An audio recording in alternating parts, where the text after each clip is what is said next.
गुरु ना बिसारूं,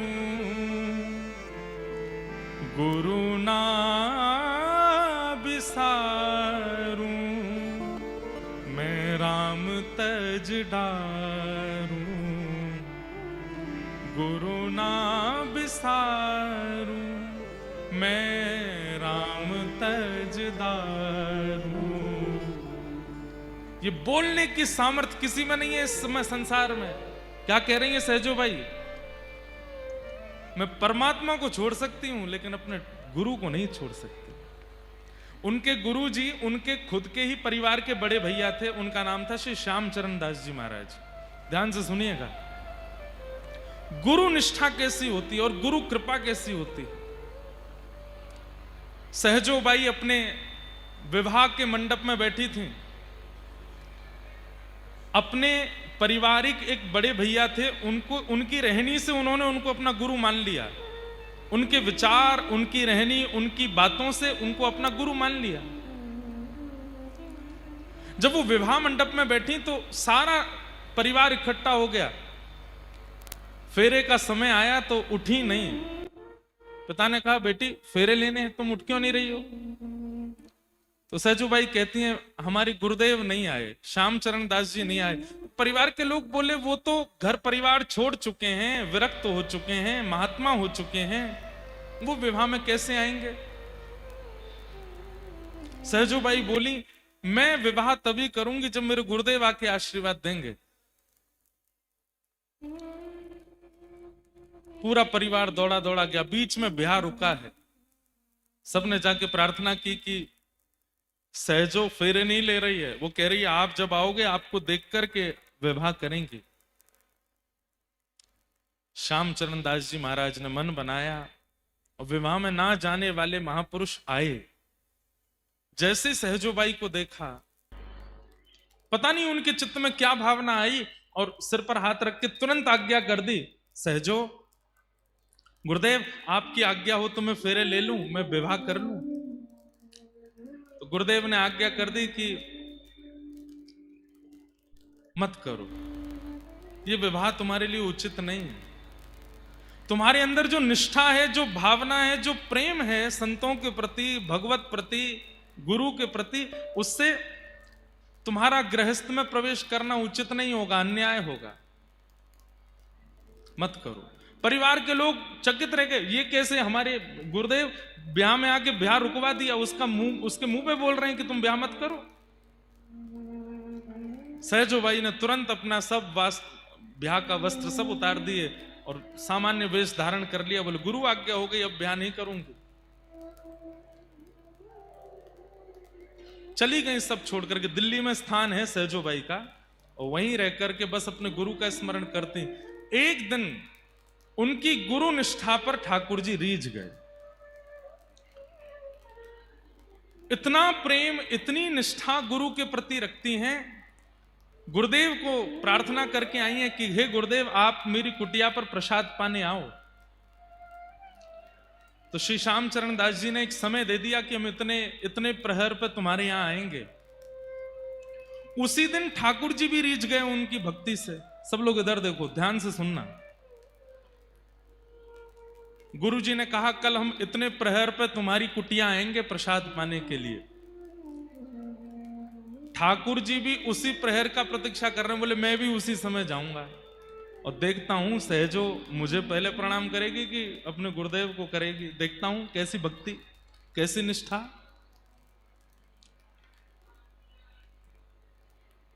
सहजो बाई अपने हाथ में पूजा का थाल लेकर के द्वार पर खड़ी हैं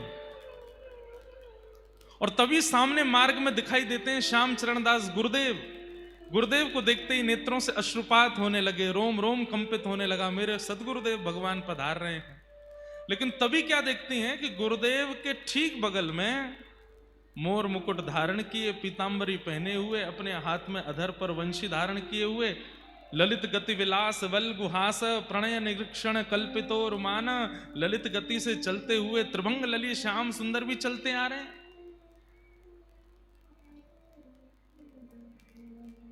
बहुत प्रसिद्ध दोहा है, सब बोलते हैं, गुरु गोविंद दोनों खड़े काके लागू पाए, बलिहारी गुरुदेव की मोहि गोविंद दियो बताए। पर सहजो बाई की लीला में जो हुआ वो आप सोच भी नहीं सकते। गुरु भी आ रहे हैं, गोविंद भी आ रहे हैं, और सहजो बाई के हाथ में एक थाली लगी है। मैंने जब ये कथा पहली बार पढ़ी तो मैं यहीं रुक गया और मन में विचार करने लगा कि अगर सहजो बाई की जगह मैं होता तो मैं क्या करता। अगर मेरे गुरु आ रहे होते और मेरे सामने मेरे ठाकुर भी आ रहे होते तो मैं क्या करता, या आप क्या करते। तो मैंने अपने आप से पूछा कि अगर सहजो बाई की जगह मैं होता, द्वार पे गुरु गोविंद दोनों आ जाते तो मैं क्या करता। तो मेरे मन में जो उत्तर आया आप सब उससे सहमत होगे। उत्तर यह था कि मैं गुरुदेव से कहता, हे गुरुदेव, आज कुटिया पर ठाकुर जी आए हैं, मैं अकेला प्रणाम नहीं करूंगा, आप मेरे साथ आ जाओ, दोनों एक साथ ठाकुर जी को वंदन करेंगे। या थाल आप ले लीजिए, मैं देख के दर्शन करूंगा, आप प्रणाम करो, आप वंदन करो, आप आरती उतारो। हमारी बात पे तो आपने ताली बजा दी, लेकिन सहजो बाई की सुनो। सहजो बाई ने क्या किया। हम होते तो क्या करते, गुरुदेव को पहले बुलाते और गुरुदेव आप भी साथ आ जाइए, ठाकुर जी का एक साथ पूजन करेंगे।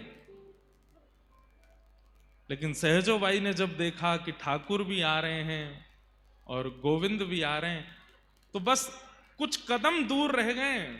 इतने में सहजो बाई थाल रख के दौड़ करके गई। पहली बार ठाकुर जी को देखा है और ठाकुर जी का हाथ पकड़ के खींच के अपने पास लाई और थाल हाथ में पकड़ा के बोली, आपसे मिलाने वाले गुरुदेव आ रहे हैं, पूजा कीजिए इनकी, स्वागत कीजिए इनका, मेरे गुरुदेव आ रहे हैं। ठाकुर जी सहजो बाई की ओर देखने लगे, बोले, सहजो, मैं ईश्वर हूं, मैं परमात्मा हूं, मेरी कृपा से तुझे जन्म मिला, मेरी कृपा से तुझे दृष्टि मिली, मेरी कृपा से तुझे हाथ मिले, मेरी कृपा से पैर मिला, मेरी कृपा से वाणी मिली, मेरी कृपा से तेरा अस्तित्व है। और मैं तेरे द्वार पर आया, तू तब भी तेरे प्रकार ही जन्म लेने वाले, एक सामान्य मां के गर्भ से जन्म लेने वाली गुरु की पूजा मुझसे करा रही है। सहजो बाई कहती हैं, हे नाथ, आंख आपने दी, पर इन आंखों से देखना किसको चाहिए ये तो गुरु ने बताया।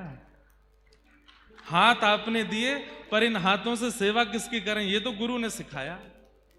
शरीर आपने दिया, पर इस शरीर से अगर गुरु नहीं मिले होते, शरीर आपने दिया तो इस शरीर से हमारी गति तो अधम ही होती, हम तो नरक में ही जा रहे होते। पर हमें वैकुंठ का मार्ग दिखाने वाले तो गुरु हैं। आपने पंच इंद्रियां दी, आपने सब कुछ दिया, पर इन सब कुछ का सदुपयोग सिखाने वाले तो गुरु है ना। अब ज्यादा बात नहीं बनाओ, चलो गुरुदेव की पूजा करो। ठाकुर जी के नेत्र सजल हो गए और पहली बार इतिहास में ऐसा हुआ, शिष्य बगल में खड़ा है, गुरुदेव सामने खड़े और ठाकुर जी दोनों की आरती उतार रहे हैं, सहजो बाई। और तब सहजो बाई ने एक पद गाया। वो पद कल से ही, जब से मैंने दद्दा जी का रूप देखा है और जब से इनके समस्त शिष्य परिकर को मैं देख रहा हूं, तब से ये पद मेरे मन में आ रहा है बार बार। सहजो बाई गाती हैं अपने गुरुदेव के लिए। और एक अभी आगे तो बहुत लीला हुई, अंदर घर में गए तो फिर वहां होड़ लगी, एक आसन लगा, ठाकुर जी बोले मैं बैठूंगा। सहजो बाई बोली, एक बात कहूं? ठाकुर जी बोले हाँ बोलो। आपको बुलाया था क्या मैंने? आप बिना निमंत्रण के आए हो। आसन तो निमंत्रित व्यक्ति के लिए लगाया गया है, तो गुरु जी बैठेंगे, गुरुदेव को बैठा दिया।